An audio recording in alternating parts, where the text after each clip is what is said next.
my name's Dominic. I'm one of the technicians here at All Instruments Music Shop, and today I'm going to show you how to change a string on a classical guitar. This is a 3/4 size one, but the principle is exactly the same regardless of the size. First thing to remove the old broken string, which we've actually already done here. You'll notice on this particular one, the tail end of each string tucks into the next string along and ties it in place, and we had quite a struggle getting the tail end of this one out. So you probably have to slacken off the next string to quite a degree to take a bit of slack there to pull out the tail end of the string. I'm not convinced actually how useful that is. I've seen guitars where it hasn't been done and they hold their tuning perfectly well.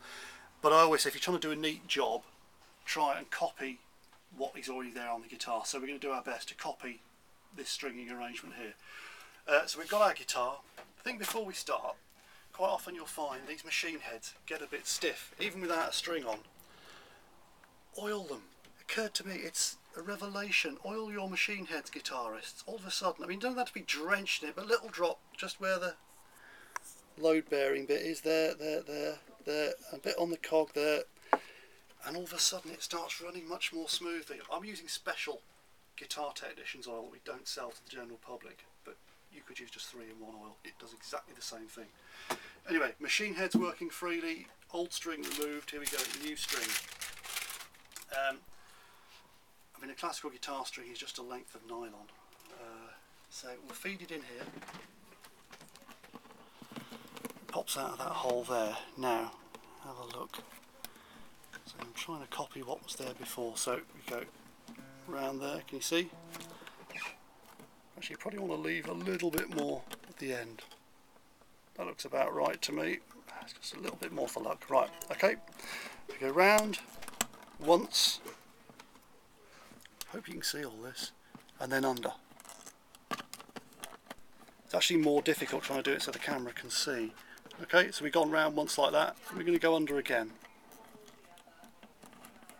Like that, there. That's pretty good, isn't it? And then just because I'm trying to replicate the previous stringing, I'm going to just tuck it in under the tail end of the B string, which I probably need to slacken off even more. I've got to do all this in one take, so if it gets a bit boring, go and have a look around the rest of the shop. It's really exciting out there, got loads of stuff. There we go, that's gone under now.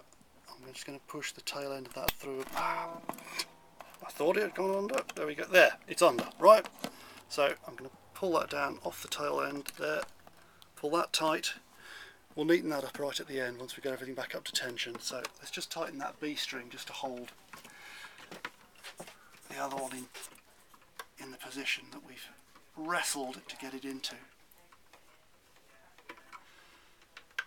I'm not putting you off doing this job for yourself, am I? Right, here we go. Right, now we take this string up the neck. Now, the nylon just slips and slips and slips. So what I tend to do, there may be other ways of doing this, is I go down through the hole, back up, then I thread that bit back down again. So I'm effectively tying it round the spindle. I mean, belt and braces, you can come back up the other side and back through again. No harm in doing that at all. Then you'll notice the way the strings wind on a classical guitar. So the E string from the hole in the spindle winds this way across the headstock. The other strings that way, this way. That one winds back in that way. So what I'm going to do, just so the strings don't bunch up on each other, I'm going to wind this one towards this way. But what I tend to do first is do one coil on the wrong side. That way it locks the string. So what you can see what I'm doing.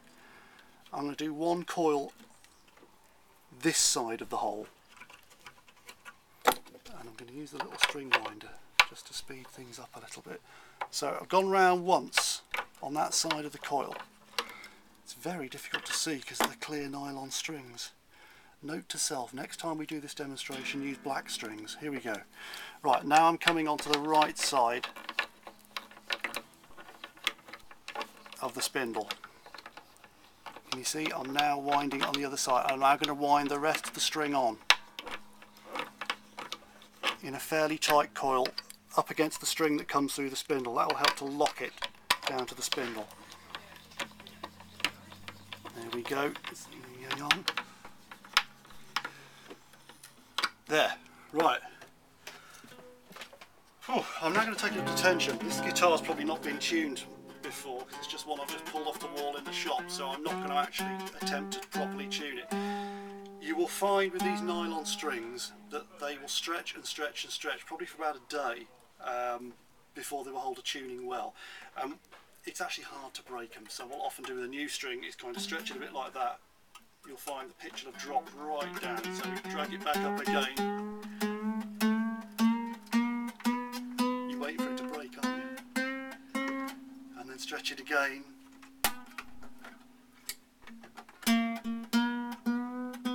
And if I remember to bring a tuner with me before I started this demonstration, what I would do is I will generally tune the whole guitar a semitone sharp. If it's all new strings, I'll tune them all a semitone sharp. So I'll tune it to F sharp there, F sharp here, A sharp, working my way across the whole thing so everything is tuned sharp, and then leave it overnight and you'll find it'll have settled down to concert pitch or roundabout.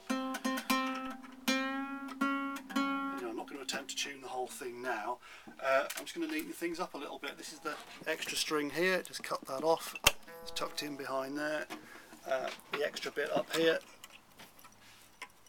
cut that off under there. Look at that there. Hopefully it's about as neat as it was when I started. Right, bye for now.